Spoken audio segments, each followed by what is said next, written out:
So hi, how's it going? My name's Jay Mademoiselle, and currently I wanted to do this segment on driving with Lyft. All right, so yeah, I do work with Lyft in Los Angeles, California, mostly in the downtown areas where I start off at, and then I sometimes end up in Gardena or at times Pasadena. Maybe what is it? Uh Paydays, something, Verdes or something. I don't know. Anyway, so I'm doing this segment to let you motherfuckers know that you goddamn get in my motherfucking car. I'm telling you right now, don't have a motherfucking attitude. Half of y'all don't speak. And that's okay, all right? Because most of the time I'm chilling and I'm listening to a peaceful, meditating documentary to block off all the bad energy that you guys are leaving in my motherfucking car, okay? God damn it, people. Whew. Sorry, guys. So this is it's actually a series, and we're going to talk about some of the things that we go through as Lyft drivers. One, you're getting in my car, so you speak. That's like when you're growing up, your mom teaches you, hey, when you walk into someone's house, you speak to them because you're walking into their house, right? I'm doing a service for you, even though you're paying little to nothing to get where you're going, and usually you guys are going right down the street. I mean, you could just walk or have a bike. It's sunny in LA. I don't get it. But thank you guys for paying $2 or what is that, a $4 ride, and we get $2 for that. For us to drive you right down the street and you don't even leave a tip and you stay on your phone 24/7, which is amazing. But those that have the attitudes, like one guy, I have my cherry smell good in here that I spray every time a customer gets in because I don't want it smelling like alcohol, because a lot of times I drive at night and a lot of these people get in my car and they smell like fucking alcohol. So therefore, I have to spray it or they smell like fucking weed, loud ass weed. And nobody wants to smell that shit. I don't want them thinking I'm smoking and driving or anything. So I spray it. He comments and leaves it on my ratings. He says, oh my God, you are an amazing driver. This dude was so irritating too. First of all, let me just say this. He got in the car and was like, hey, can you roll down the window? Hey, can you put it on this station? Hey, can you he asked me to do something else. It's 3 things in one. And I was like, oh my God, I was about to snap. I was shaking and shit. And I was like, nah, don't snap, Jay. Don't snap. Keep your ratings up. I'm at a 4.98, 5.0 sometimes, Sometimes I give it to him a little bit when I got that space to give it to him.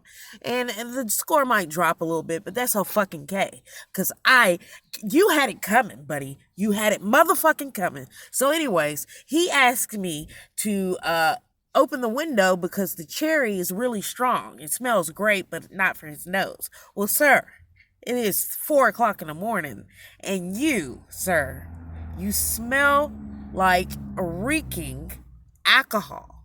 And I'm pretty sure there was a mixture of some, yeah, you know what I'm saying, to keep him up that late at night. And he was just acting all irate, and everything just could not stop moving. Not only that, he asked me to stop 1 minute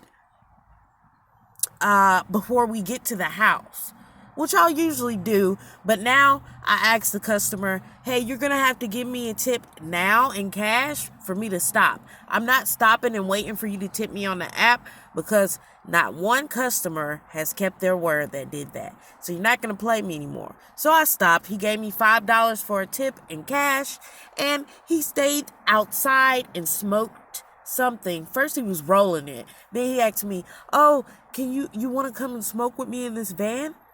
Nigga, I don't know you, and this is a white man. I don't know you. I'm sorry. What the fuck is that? Why would I get out my car in the cold to go smoke with you in your company? It was a company van. He was a dancer.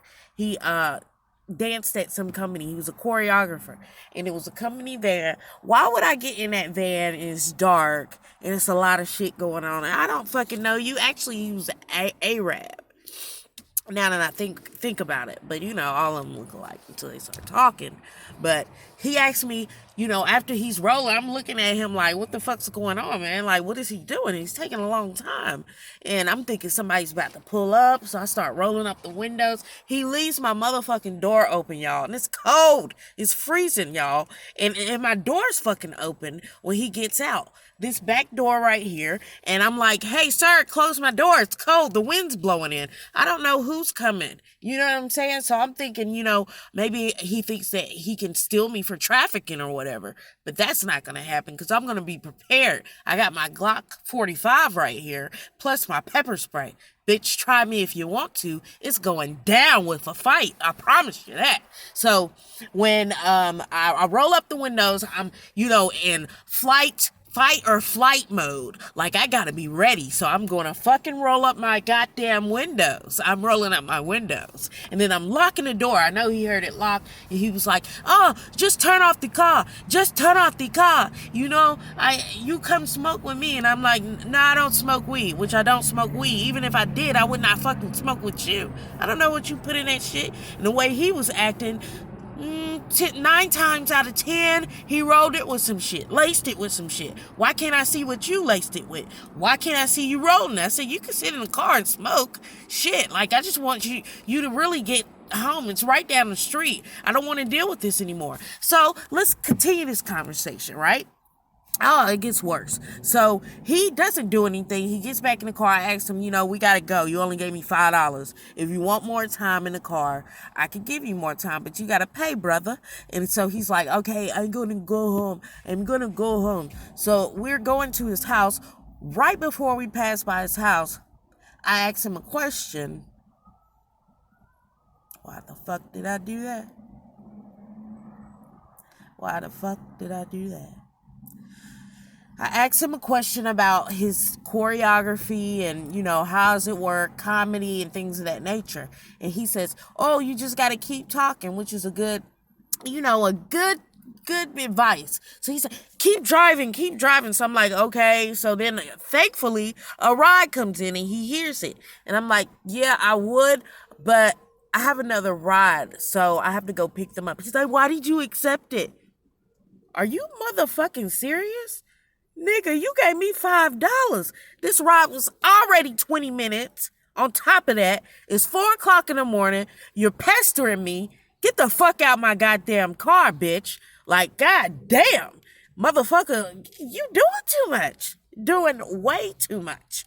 Way too motherfucking much. So, thankfully, he gets out the car, and that's it. But that's one of the crazy stories, and I'll keep you guys posted with more. And let's learn how to treat each other when there's service involved. If I'm at Burger King, and that goes both ways. A lot of people in California, they don't know how to respect you. You come in to buy something, and they don't even want to speak to you because they don't really want to work there. And I understand that. They may not be happy.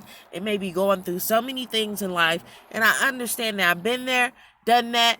You got to figure out what you want in life and go after it no matter what. So a lot of them don't speak to you here. A lot of them don't, engage in conversation, which is okay. That's all right. I stopped getting mad. I said, I'm just not going to speak to you either. All right. I'm just going to let it go. I'm not going to let you bother me or get my day down. We're just going to be non-speaking motherfuckers. Just give me my order. So that's how it goes here. But at the end of the day with Lyft, you guys, this is a personal situation. Stop fucking acting like y'all are paying a whole bunch of money to be drove right down the street. Even if it's a long trip. The longest trips that I usually have are 20 to 25 minutes at the most. Stop acting like you're paying for a luxury service. You're not, bitch. You're not even paying that much. Okay? Stop acting like you goddamn, like our ratings count. I'm nice to most people, but it's at least 5 people out of that day that I want to cuss the fuck out real big time. But I can't. I can only cuss out one and keep my ratings safe. All right, thank you. If you have any questions, leave them below, and I'll let you know about Lyft, honestly.